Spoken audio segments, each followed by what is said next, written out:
Welcome to Suman Guru education YouTube channel. Dear friends, ఈ video మీద click చేసిన ప్రతి ఒక్కరికి ముందుగా స్పెషల్ థ్యాంక్స్ని తెలుపుకుంటున్నాను. తెలుగు మెథడాలజీ నుంచి విద్యా సాంకేతిక శాస్త్రం సహపాఠ్య కార్యక్రమాలు ఈ యూనిట్ని తీసుకుని ఇక్కడి నుంచి ఇదివరకే మనం కొన్ని బిట్స్ని ప్రాక్టీస్ చేయడం జరిగింది. చూడని వారు ఉంటే ఇదే వీడియోలో అంటే ఇదే ఛానల్లో ప్లేలిస్ట్లోకి వెళ్ళి తెలుగు మెథడాలజీ అని కొట్టండి, ప్రీవియస్ కంటెంట్ మొత్తం వచ్చేస్తుంది. ఇకపోతే 100వ ప్రశ్న నుంచి మరికొన్ని ప్రశ్నల్ని ఈ వీడియోలో మనం ప్రాక్టీస్ చేద్దాం. Bit number 100. ప్రశ్నల స్థాయి బోధన అభ్యాసన ప్రక్రియ జరిపేటప్పుడు ప్రశ్నల స్థాయి ఎలా ఉండాలి? జవాబు ఆప్షన్ 2, నిమ్న స్థాయి నుంచి ఉన్నత స్థాయికి ఉండాలి. క్రింది వాటిలో ప్రశ్నించే నైపుణ్యానికి సంబంధించిన వాంఛనీయ ప్రవర్తన ఏది? గుర్తించండి. క్రింద 4 ఆప్షన్లు ఇచ్చారు. ఇందులో ప్రశ్నించే నైపుణ్యం ఏదైతే ఉందో దీనికి సంబంధించిన వాంఛనీయ ప్రవర్తన క్రింది వాటిలో ఏది? ఇది బిట్టు. జవాబు ఆప్షన్ 4, స్పష్టమైన సూటి ప్రశ్నలు సరైనటువంటి జవాబు. బిట్ నెంబర్ 2,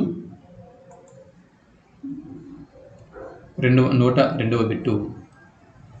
శోధించే ప్రశ్నలు వేయటం, ప్రశ్నలను బదలాయించడం, సమున్నత స్వరంతో ప్రశ్నించడం అనేవి ప్రశ్నించే నైపుణ్యంలో ఏ ప్రవర్తన క్రిందకు వస్తాయి అన్నది బిట్టు. జవాబు ఆప్షన్ 1, వాంఛనీయ ప్రవర్తన క్రిందకి వస్తాయి. 103వ బిట్టు. అతి వేగంగా ప్రశ్నించడం, అస్పష్టంగా ప్రశ్నించడం, ప్రశ్నలను సరిగా నిర్మించకపోవటం. అతి వేగంగా ప్రశ్నించడం, అస్పష్టంగా ప్రశ్నించడం, ప్రశ్నలను సరిగ్గా నిర్మించకపోవటం, ఇవి ప్రశ్నించడం అన్న నైపుణ్యంలో ఏ ప్రవర్తన కిందకు వస్తాయి? జవాబు అవాంఛనీయ ప్రవర్తన క్రిందకి వస్తాయి. Bit number 104. పాఠ్య బోధన సమయంలో విద్యార్థుల అవధానాన్ని నిలిపి ఉంచడానికి ఉపాధ్యాయుడు అందించవలసినవి క్రింది వాటిలో ఏవి అన్నది బిట్టు. సరైన జవాబును గుర్తించండి. జవాబు వైవిధ్యభరితమైనటువంటి ఉద్దీపన. ఉపాధ్యాయుడు తరగతి గదిలో తాను బోధించేటప్పుడు వైవిధ్యభరితమైనటువంటి ఉద్దీపన దీన్ని గనక విద్యార్థులకి సకాలంలో ఎప్పటికప్పుడు అందిస్తూ ఉంటే పాఠ్య బోధన సమయంలో విద్యార్థులు అవధానంతో తన క్లాస్ని వింటారు. 105వ బిట్టు. ఉద్దీపన వైవిధ్య నైపుణ్యంలోని ప్రధాన అంశాలు ఏవి? ఉద్దీపన వైవిధ్య నైపుణ్యం గురించి చెప్పాను కదా, ఇందులో ప్రధాన అంశాలు ఏవి అన్నది బిట్టు. జవాబు చలనం, అభినయం, కేంద్రీకరణం, అంతఃచర్యల్లో మార్పు. చలనం, అభినయం, కేంద్రీకరణం, అంతఃచర్యల్లో మార్పు సరైనటువంటి జవాబు. Bit number 106. ఉపాధ్యాయుడు ఒకే స్థానంలో ఉండకుండా అవసరం ఉన్న మేర చురుకుగా విద్యార్థుల మధ్య తిరుగుతూ అవధానాన్ని పెంచడం అనేది ఈ ఉద్దీపన వైవిధ్యం యొక్క నైపుణ్యం. చూడండి, ఉపాధ్యాయుడు ఒకే స్థానంలో ఉండకుండా అవసరం ఉన్నంత వరకు తరగతి గదులు చురుగ్గా ఉంటూ విద్యార్థుల మధ్య తిరుగుతూ విద్యార్థుల్లో అవధానాన్ని పెంచుతూ ఉంటే ఇది ఏ రకమైనటువంటి ఉద్దీపన వైవిధ్య నైపుణ్యం అన్నది ఇక్కడ ప్రశ్న. జవాబు ఆప్షన్ 4 చలనం సరైనటువంటి జవాబు. చలనం అనే ఈ ఉద్దీపన వైవిధ్య నైపుణ్యం. 107వ బిట్టు ఆంగిక చలనాలకు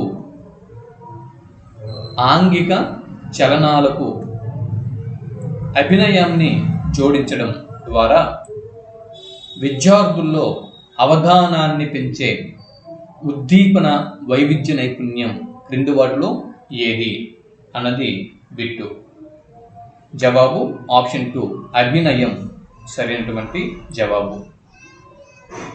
ఆంగిక చలనాలకు అభినయాన్ని జోడించడం ద్వారా విద్యార్థుల్లో అవధానాన్ని పెంచే ఉద్దీపన వైవిధ్య నైపుణ్యం అభినయం.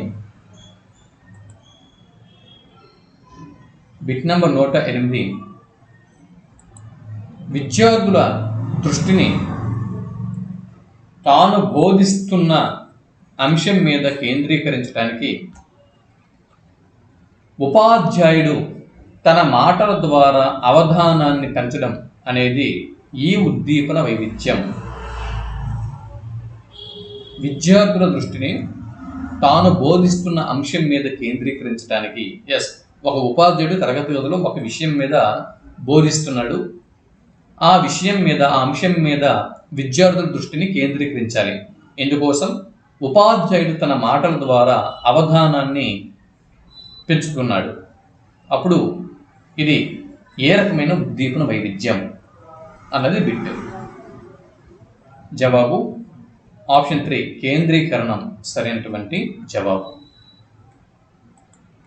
109వ బిట్టు ఇలా చూడండి, జాగ్రత్తగా వినండి. ఇలా చూడండి, జాగ్రత్తగా వినండి అనేవి శాబ్దిక సూచనలు. తరగతి గదిలో ఒక ఉపాధ్యాయుడు బోధన అభ్యసన ప్రక్రియ చేపడుతున్నప్పుడు అప్పుడప్పుడు మధ్య మధ్యలో విద్యార్థుల్ని అలర్ట్ చేసేందుకు ఇలా చూడండి, జాగ్రత్తగా వినండి అని అప్పుడప్పుడు ప్రతి ఉపాధ్యాయుడు కూడా ఈ పదాలని ఉపయోగిస్తూ ఉంటాడు. వీటిని శాబ్దిక సూచనలు అని చెప్పి అంటారు. 110వ బిట్టు బిట్ నెంబర్ 110 ఉద్దీపన వైవిధ్యంలోని ముఖ్యమైన అంతఃచర్యలో మార్పు వీరిద్దరి మధ్య జరుగుతుంది. ఉద్దీపన వైవిధ్యంలోని ముఖ్యమైన అంతఃచర్యలో మార్పు వీరిద్దరి మధ్య జరుగుతుంది. జవాబు విద్యార్థి ఉపాధ్యాయుడు మధ్య జరుగుతుంది, అలాగే విద్యార్థి మధ్య జరుగుతూ ఉంటుంది. ఈ ఉద్దీపన వైవిధ్యంలో ముఖ్యమైనటువంటి అంతఃచర్యలో మార్పు ఏదైతే ఉంటుందో ఇది ఉపాధ్యాయుడికి విద్యార్థికి మధ్య మరియు విద్యార్థికి మధ్య జరుగుతూ ఉంటుంది. ఇప్పుడు జస్ట్ ఈ ప్రశ్నల్ని జవాబుల్ని మామూలుగా అలాగ ఎక్స్ప్లెయిన్ చేస్తే చదువుకుంటూ వెళ్ళిపోతున్నాను. నెక్స్ట్ సెకండ్ రౌండ్లో ప్రతి బిట్ కూడా ప్రతి పాయింట్ కూడా ఎక్స్ప్లెయిన్ చేసేందుకు మళ్ళీ ప్రయత్నం చేస్తాను. నెక్స్ట్ రౌండ్లో మళ్ళీ మొదటి నుంచి వస్తాను తెలుగు మెథడాలజీకి. అప్పుడు ప్రతి విషయంని కూలంకుషంగా మాట్లాడుకుందాం. 111వ బిట్టు ఉపాధ్యాయుడు ఏదన్నా అంశంని వివరిస్తున్నప్పుడు లేదా చర్చిస్తున్నప్పుడు అకస్మాత్తుగా క్షణకాలం నిశ్శబ్దంగా ఉండటం అనేది ఈ ఉద్దీపన వైవిధ్యానికి చెందుతుంది. సరైన జవాబుని గుర్తించండి. జవాబు ఆప్షన్ 4 తాత్కాలిక విరామం సరైనటువంటి జవాబు.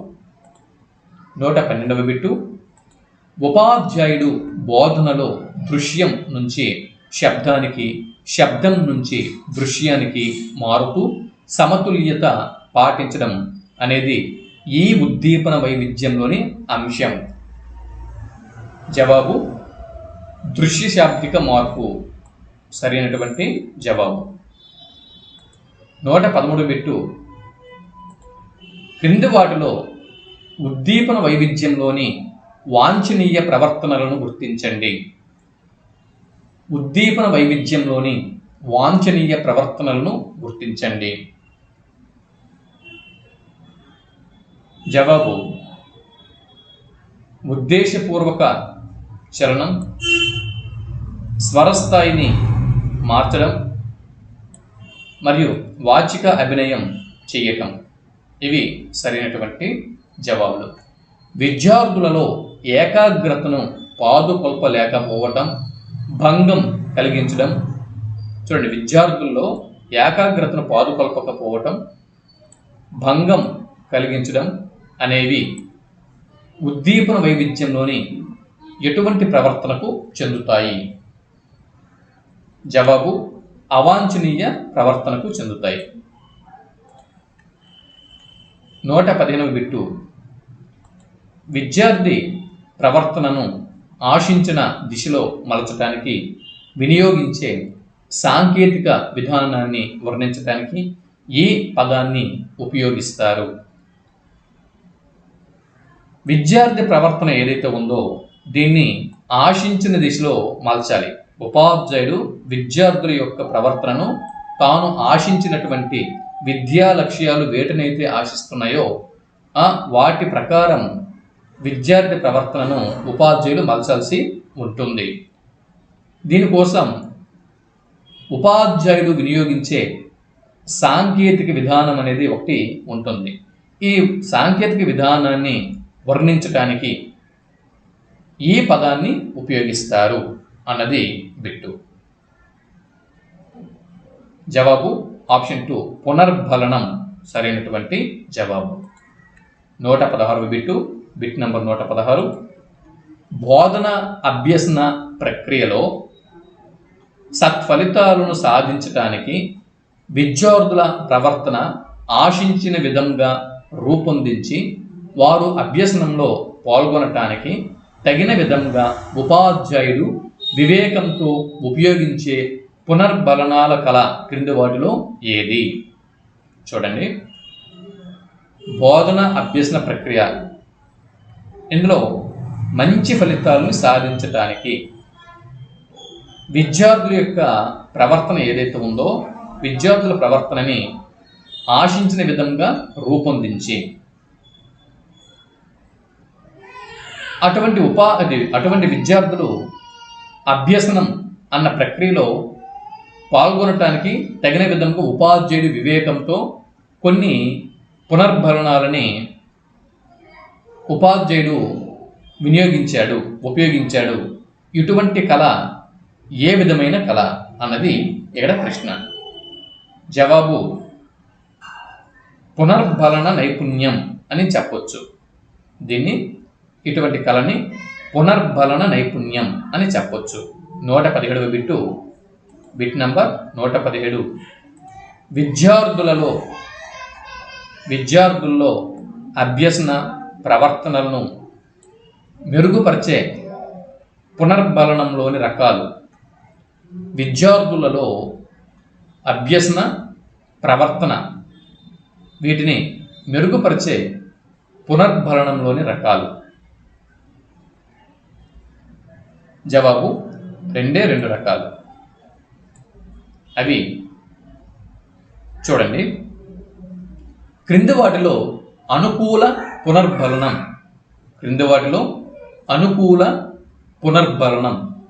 ఏది? జవాబు పొగడ్త.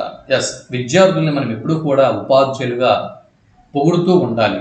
ఏ ఒక్క విద్యార్థిని కూడా వారి యొక్క మనోభావాలు కాస్త హర్ట్ అయ్యే విధంగా మనం వారిని క్రిటిసైజ్ అనేది చేయకూడదు. ఎప్పుడు కూడా వాళ్ళని పొగుడుతూ ఉండాలి.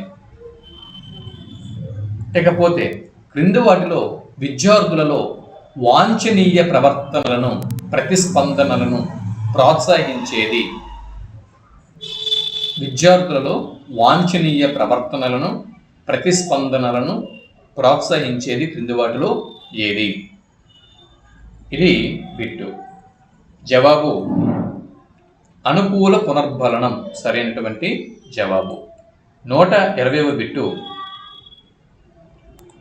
అంగీకారంని ఆమోదంని సూచిస్తూ చిరునవ్వు నవ్వటం ఏ పునర్బలనం క్రిందికి వస్తుంది? జవాబు అనుకూల పునర్బలనం. చూడండి, అంగీకారము మరియు ఆమోదంతో కూడినటువంటి చిరునవ్వు, ఆమోదంతో కూడినటువంటి చిరునవ్వు, అంగీకారము మరియు చిరునవ్వు ఇవి అనుకూల పునర్బలనం క్రిందకి వస్తాయి. 121వ బిట్టు. ఇది తప్పు, నువ్వు పనికిరావు, ఇది తప్పు, నువ్వు పనికిరావు వంటి వాక్యాలు ఎటువంటి బలాన్ని కలిగిస్తాయి? జవాబు ప్రతికూల పునర్బలనం. ఎస్, విద్యార్థులకి ఎప్పుడు కూడా ఉపాధ్యాయుడు ఇలా అనకూడదు, నువ్వు పనికిరావు, నువ్వు పనికిరావు అని చెప్పి ఈ పదం ఏ ఒక్క విద్యార్థి దగ్గర కూడా ఉపాధ్యాయుడు ఎప్పుడు కూడా వినియోగించకూడదు. శిక్షలను ఉపయోగించడం, విద్యార్థుల పట్ల శిక్షలను ఉపయోగించడం, విద్యార్థుల యొక్క వైఫల్యాలను ఎత్తి చూపటం అనేవి పునర్బలన నైపుణ్యంలోని ఈ రకమైన ప్రవర్తన. జవాబు ఆప్షన్ 2 అవాంఛనీయ ప్రవర్తన. అవాంఛనీయ ప్రవర్తన. 123వ బిట్టు చూడండి. సూక్ష్మాంశ బోధన పాఠ్య పథకంలో ఏ 3 సోపానాలు ఉంటాయి? ఏదైనా ఒక సూక్ష్మ అంశంని తీసుకొని బోధన చేసేటప్పుడు ఈ మైక్రో టీచింగ్ బోధనలో పాఠ్య పథకం ఉంటుంది. ఈ పాఠ్య పథకంలో ఏ 3 సోపానాలు అనేవి ఉంటాయి? ఇక్కడ అదే బిట్టు. జవాబు ప్రవేశం, ప్రదర్శనం, ముగింపు సరైనటువంటి జవాబు. 124 బిట్టు. సూక్ష్మాంశ బోధన పాఠ్య పథకంలో చూడండి, సూక్ష్మాంశ బోధన పాఠ్య పథకంలో అంటే మైక్రో టీచింగ్ ఏదైతే ఉందో ఈ పాఠ్య పథకంలో సూక్ష్మాంశ బోధన యొక్క పాఠ్య పథకంలో ప్రదర్శన సోపానంలో ఏమేమి ఉంటాయి? ప్రదర్శన అనేటటువంటి సోపానంలో ఏమేమి ఇక్కడ ఉంటాయి? జవాబు పూర్వజ్ఞాన పరిశీలన, ఉన్ముఖీకరణ, పూర్వజ్ఞాన పరిశీలన, ఉన్ముఖీకరణ మరియు శీర్షిక ప్రకటన. పూర్వజ్ఞాన పరిశీలన, ఉన్ముఖీకరణ మరియు శీర్షిక ప్రకటన సరైనటువంటి జవాబు. కాబట్టి ఇక్కడ ఆప్షన్ 4 అవుతుంది. ఇది 125వ బిట్టు. భాష జ్ఞానాభివృద్ధి ద్వారా భాషా జ్ఞానంని అభివృద్ధి పరచుకోవడం ద్వారా భాషా అధికారాన్ని పెంపొందించుకోవచ్చు. ఈ విధంగా భాషా జ్ఞానాభివృద్ధి ద్వారా భాషా అధికారాన్ని పెంపొందించడం అనేది దీని ప్రధాన ఉద్దేశం. జవాబు గద్య బోధన యొక్క ప్రధాన ఉద్దేశం అదే. గద్యం, పద్యం తర్వాత ప్రధానంగా గద్య భాగం అనేది ఉంటుంది. ఈ గద్య భాగం యొక్క ప్రధాన ఉద్దేశం ఏంటి? భాషా జ్ఞానాభివృద్ధి ద్వారా, భాషా జ్ఞానం అభివృద్ధి ద్వారా భాషా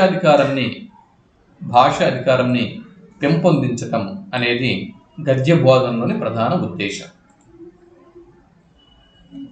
126వ బిట్టు. భాషలోని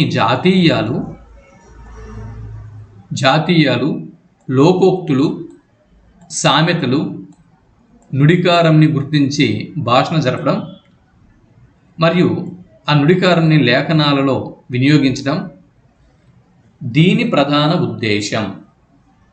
భాషలోని జాతీయాలు, లోకోక్తులు, సామెతలు, నుడికారాన్ని గుర్తించి భాషణం చేయడం, లేఖనాలలో వినియోగించడం ఇవన్నీ కూడా ఎందులో భాగాలు? జవాబు గద్య బోధన ఇవన్నీ కూడా గద్య బోధన యొక్క ప్రధాన ఉద్దేశం ఇదే. 127వ బిట్టు బోధించవలసిన గద్య పాఠంని సొంత మాటల్లో ఆసక్తికరంగా కథారూపంలో చెప్పే పద్ధతి. అంటే ఏదైతే గద్య పాఠంని ఒక ఉపాధ్యాయుడిగా మన తరగతి గదిలో బోధిస్తున్నామో దాన్ని ఉపాధ్యాయుడు తన సొంత మాటల్లో విద్యార్థుల్లో ఆసక్తి రేకెత్తించే విధంగా ఒక కథారూపంలో చెబితే ఆ పద్ధతి ఏ పద్ధతి కిందకి వస్తుంది? ఇది ఏ బోధన పద్ధతి కిందకి వస్తుంది? జవాబు ఆప్షన్ 4 కథన పద్ధతి. 128వ బిట్టు చూడండి. పాత్రలకు అనుగుణంగా సంఘటనలకు ఊనికను, స్వరభేదాన్ని పాటించడం, హావభావాలు పలికించడం ఏ బోధన పద్ధతిలో కనిపిస్తుంది? జవాబు కథన పద్ధతిలో కనిపిస్తుంది. పాత్రలకు అనుగుణంగా సంఘటనలకు ఊనికను, స్వరభేదంని పాటిస్తూ హావభావాలు పలికించడం కథన పద్ధతి అన్న ఈ బోధన పద్ధతిలో కనిపిస్తుంది. 129వ బిట్టు గద్య బోధన పద్ధతులలో ప్రాథమిక స్థాయికి అత్యంత ప్రయోజనకారి అయినటువంటి పద్ధతి ఏది? గద్య బోధన పద్ధతులలో ప్రాథమిక స్థాయికి అత్యంత ప్రయోజనకారి క్రింది వాటిలో ఏది? జవాబు కథన పద్ధతి సరైనటువంటి జవాబు. కథన పద్ధతి.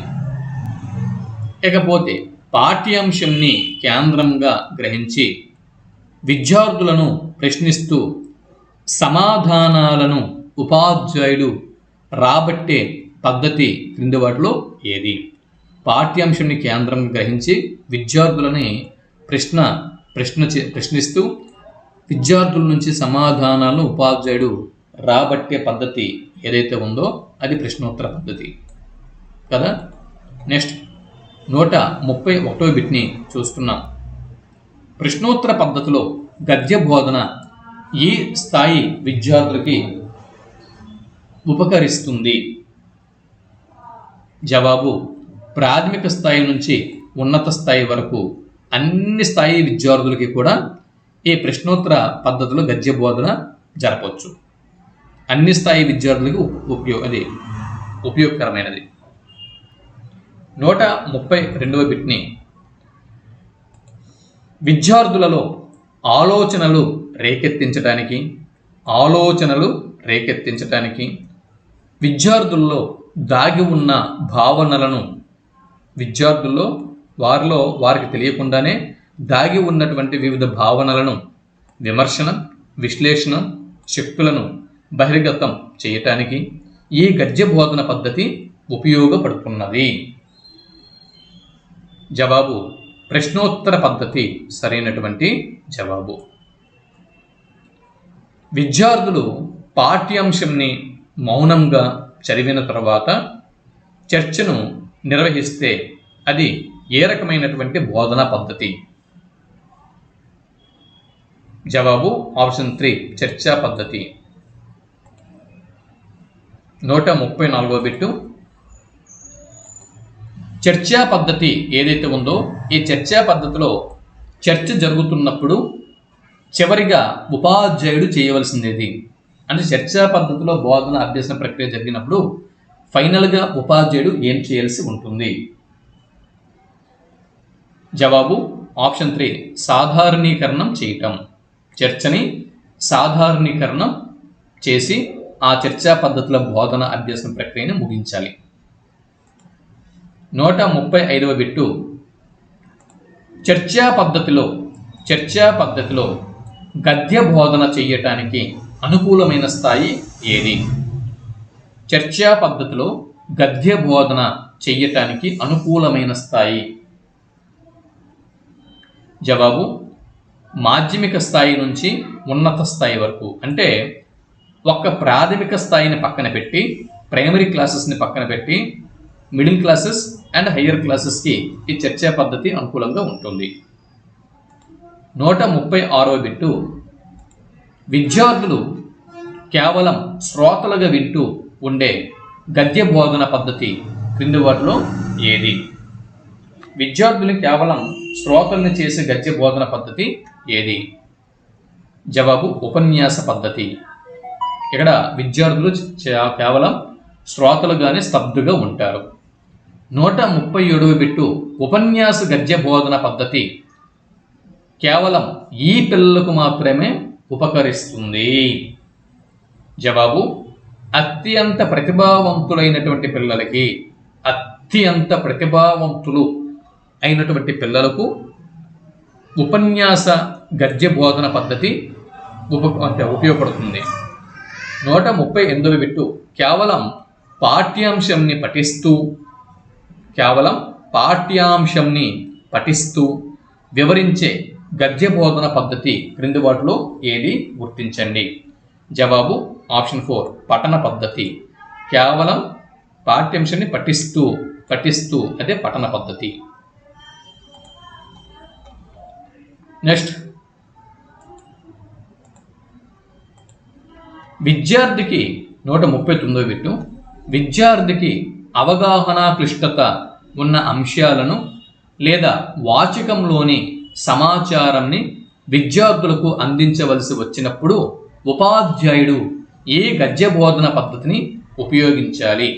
చూడండి, విద్యార్థికి అవగాహన క్లిష్టత ఏర్పడింది. అటువంటి అంశాలు, అవగాహన క్లిష్టత ఉన్నటువంటి అంశాలు లేదా వాచకంలోని సమాచారం, వీటిని విద్యార్థులకి అందించవలసి వచ్చినప్పుడు ఉపాధ్యాయుడు ఏ టీచింగ్ మెథడ్ని తీసుకోవలసి ఉంటుంది?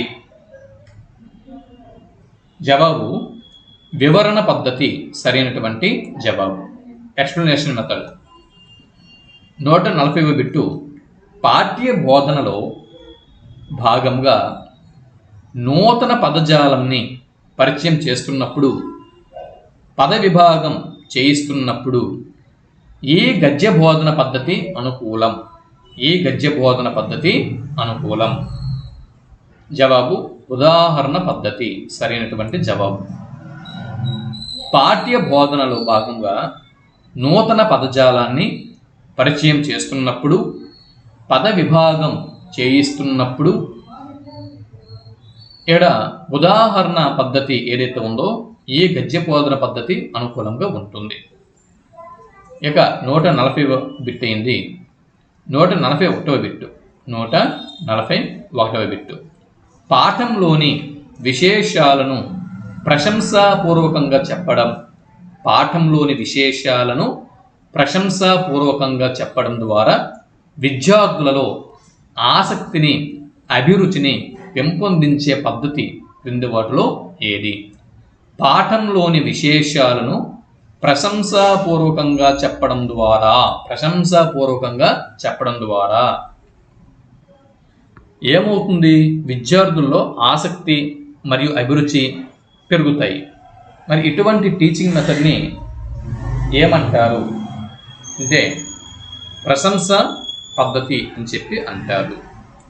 142వ బిట్టు పాఠశాల స్థాయిలో అనుసరించకూడని గద్య బోధన పద్ధతులు ఏవి? స్కూల్ లెవెల్లో ఏ గద్య బోధన పద్ధతుల్ని అసలు ప్రవేశపెట్టకూడదు? జవాబు ఉపన్యాస పద్ధతి, పఠన పద్ధతి. ఉపన్యాస పద్ధతి, పఠన పద్ధతి. ఈ రెండు కూడా స్కూల్ స్టేజ్లో గద్య బోధన పద్ధతికి ఈ రెండూ కూడా ఉపయోగించకూడదు. ఓకే, చర్చా పద్ధతి ఓకే, ప్రశ్నోత్తర పద్ధతి ఓకే, కానీ ఆ రెండు పద్ధతులు ఆ మరియు ఈ ఉపయోగించకూడదు. కాబట్టి ఇక్కడ ఆప్షన్ 4 సరైనటువంటి జవాబు. 143వ బిట్ని ఇప్పుడు మనం చూస్తున్నాం. Bit number 143. తాళ లయాన్వితమైన అలంకారయుక్తమై విద్యార్థికి హృదయంగా అనిపించేది క్రింది వాటిలో ఏది? జవాబు ఆప్షన్ 1 పద్యము సరైనటువంటి జవాబు. 144వ బిట్టు లోకోత్తర వర్ణన నిపుణుడు కవి. లోకోత్తర వర్ణన నిపుణుడు కవి అని అన్నవారు క్రింది వారు ఎవరు? జవాబు ఆప్షన్ 2 ముమ్మటుడు సరైనటువంటి జవాబు. 145వ బిట్టు లోకోత్తర వర్ణన నిపుణ కవి తస్య కర్మ కావ్యం అని కావ్యంని నిర్వచనం ఇచ్చినవారు, కావ్యానికి నిర్వచనం ఇచ్చినవారు ఎవరు? జవాబు ముమ్మటుడు సరైనటువంటి జవాబు. ముమ్మటుడు. 146వ బిట్టు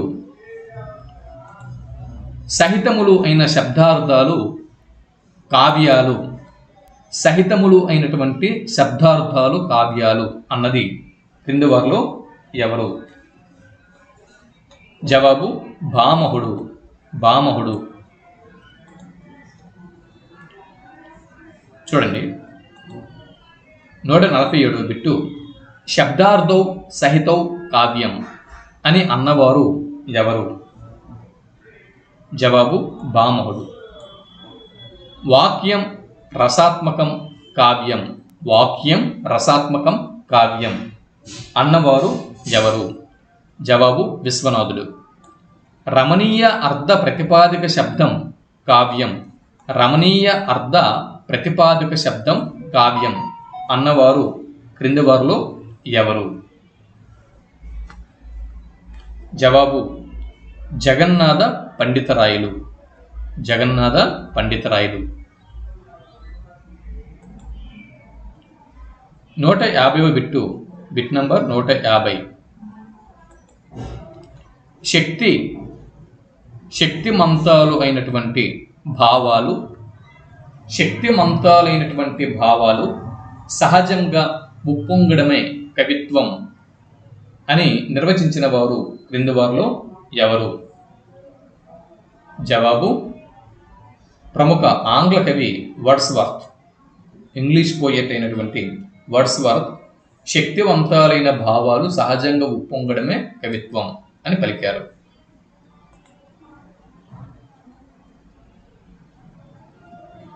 ఇకపోతే భావన వ్యక్తీకరణమే కవిత్వం, భావన వ్యక్తీకరణమే కవిత్వం అని కవిత్వంని నిర్వచించిన వారు క్రింది వారిలో ఎవరు? జవాబు షెల్లీ. పిబి షెల్లీ సరైనటువంటి జవాబు. ఆనంద అనుభూతిని రసానుభూతిని పొందింపచేసి సాహితీ విలువలు తెలిపి హృదయ వైశల్యంని పెంచడం ఈ బోధనా పద్ధతి యొక్క ప్రధాన ఉద్దేశం. ఆనంద అనుభూతి, రసానుభూతి, ఆనంద రసానుభూతులను పెంపొందింపచేసి సాహితీ విలువలు తెలిపి హృదయ వైశల్యాన్ని పెంచడం ఈ బోధన పద్ధతి యొక్క ప్రధాన ఉద్దేశ్యం అన్నది బిట్టు. జవాబు ఆప్షన్ 2 పద్య బోధన సరైనటువంటి జవాబు. పద్య బోధన ప్రక్రియ ద్వారా ఆనందానుభూతి కలుగుతుంది విద్యార్థుల్లో, రసానుభూతి విద్యార్థుల్లో ఇంప్రూవ్ చేయొచ్చు, సాహితీ విలువలు కూడా వారికి తెలుస్తాయి, హృదయ వైశల్యం పెరుగుతుంది. గుర్తుపెట్టుకోండి. 153వ బిట్టు ఎంపిక చేసుకున్న పాఠ్యాంశంని ఏకంగా అంటే ఎంపిక చేసుకున్నటువంటి ఒక పాఠ్యాంశాన్ని ఏకాంశంగా భావించి బోధించే పద్య బోధన పద్ధతి క్రింది వాటిలో ఏది? అంటే ఒక పాఠ్యాంశాన్ని ఎంపిక చేసుకున్నటువంటి భాగం ఏదైతే ఉందో దాన్ని ఏకాంశంగా భావించి బోధించే పద్య బోధన పద్ధతి క్రింది వాటిలో ఏది? జవాబు పూర్ణ పద్ధతి. సరైన జవాబు పూర్ణ పద్ధతి. పద్య బోధనలో ప్రతి పదానికి అర్థం చెప్పడం కాకుండా పద్యంని బోధించేటప్పుడు ప్రతి పదానికి అర్థం చెప్పడం కాకుండా పద్యం యొక్క భావానికి, సౌందర్యానికి ప్రాధాన్యం ఇచ్చే బోధనా పద్ధతి క్రింది వాటిలో ఏది?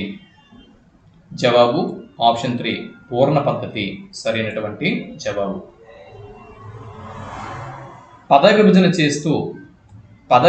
చేస్తూ ప్రతి పదానికి అర్థం చెబుతూ పద స్వరూప స్వభావాలను తెలుపుతూ వివరిస్తూ సాగే పద్య బోధన పద్ధతి. చూడండి, పద విభజన చేయడం, ప్రతి పదానికి కూడా అర్థం చెప్పడం, పద స్వరూప స్వభావాలను తెలుపుతూ వివరిస్తూ అంటే పదానికి ఇలా విభజనలు, అర్థాలు, స్వభావాలు చెబుతూ ఉంటే అటువంటి పద్య బోధన పద్ధతిని ఏమంటారు? జవాబు ఖండ పద్ధతి అని చెప్పి అంటారు. సో ఈ వీడియోలో ఒక 55 బిట్లను మనం తెలుసుకున్నాం కదా. ఒక 55 బిట్లను ప్రాక్టీస్ చేస్తాం, చూస్తూ ఉండండి. మరో వీడియోతో అతి త్వరలో మేము ముందుకి వస్తున్నాను. వీడియోని లైక్ చేయండి, మీ మిత్రులకి షేర్ చేయండి. ఇకపోతే ఆంధ్రప్రదేశ్ రాష్ట్రం నుంచి ఎవరైతే డిఎస్సి కోసం ప్రిపేర్ అవుతున్నారో అటువంటి వారి కోసం ఇదే తెలుగు మెథడాలజీ మళ్ళీ మొదటి నుంచి చెప్తూ వస్తాను. మొదటి నుంచి క్షుణ్ణంగా ప్రతి విషయం కూడా వివరించుకుంటూ వస్తాను. సో తెలంగాణ వారికి ఈ నెలలో డిఎస్సి ఎగ్జామ్ ఉంది కాబట్టి వారిని దృష్టిలో పెట్టుకొని కాస్త వీడియోలు అంటే ప్రాక్టీస్ బిట్స్ స్పీడ్గా ఇస్తున్నాను. మళ్ళీ ముందు నుంచి అంటే వెనక నుంచి వచ్చి మళ్ళీ క్లియర్గా చెప్పుకుందాం. మళ్ళీ కలుద్దాం. అంతవరకు సెలవు. నమస్తే.